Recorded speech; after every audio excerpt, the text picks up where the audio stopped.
in a crumbling apartment complex that shook every time the train passed, lived a young man named Malik Jordan, 26, wiry, with tired eyes and a quiet voice. Malik was the kind of man who still opened doors for elders and offered his last dollar to someone hungrier than him.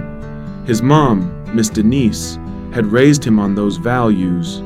Be honest, work hard, and God'll open the door when it's time. Malik believed her, but life didn't.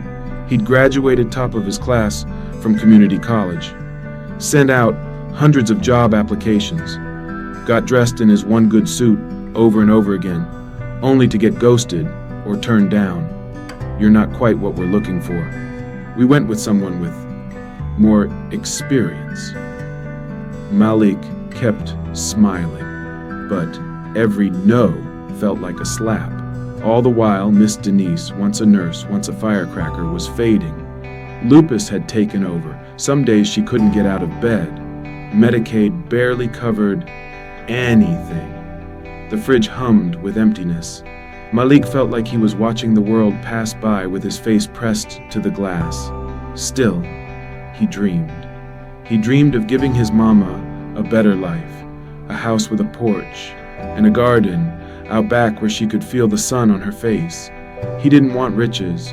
He just wanted her to rest. Then one day, he got a job, warehouse assistant at a big shipping company outside the city. Not glamorous, but steady. Malik took it with both hands, but the place was a grindhouse. His manager, Rick, made it clear from day one, "You're here to do what I say. That's it." Rick barked orders, dumped grunt work on Malik, made jokes with the others behind his back. They mocked how he spoke, too proper, how he kept his head down, how he didn't fight back. Malik bore it, day after day. His hands cracked from loading crates. His feet ached from standing 12 hours. Every dollar went to medicine and rent. Every insult was swallowed. But one night, after a brutal shift, Malik walked home in the rain, dropped to his knees on the apartment floor, and broke. Tears streamed down his face. "God, I'm trying. I am. Why won't you help me?" And in that silence, something inside Malik cracked wide open. The rain from his clothes had pooled on the floor beneath him, cold against his knees, but he barely felt it. His sobs echoed off the bare walls. The air in the apartment was heavy, stale with dampness, sickness, and defeat.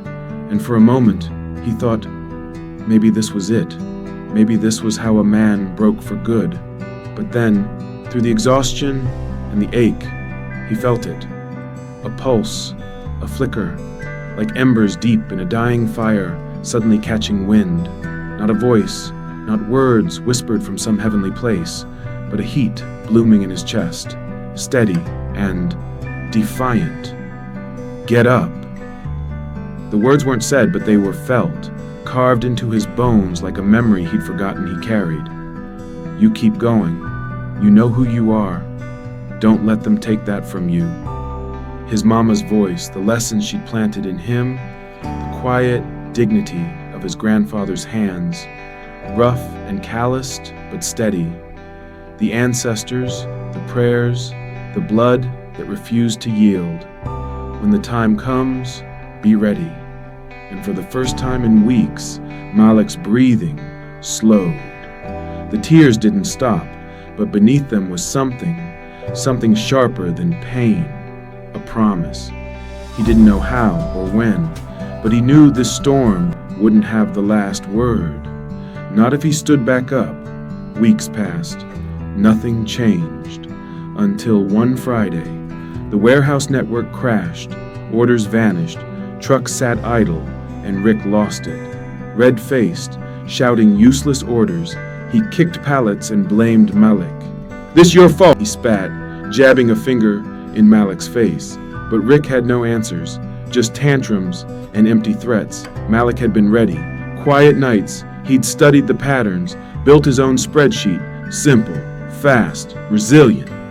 While Rick raged, Malik slipped into the operations office, sat down, and started typing. calm, focused. Within 2 hours, the shipments moved again. The chaos settled.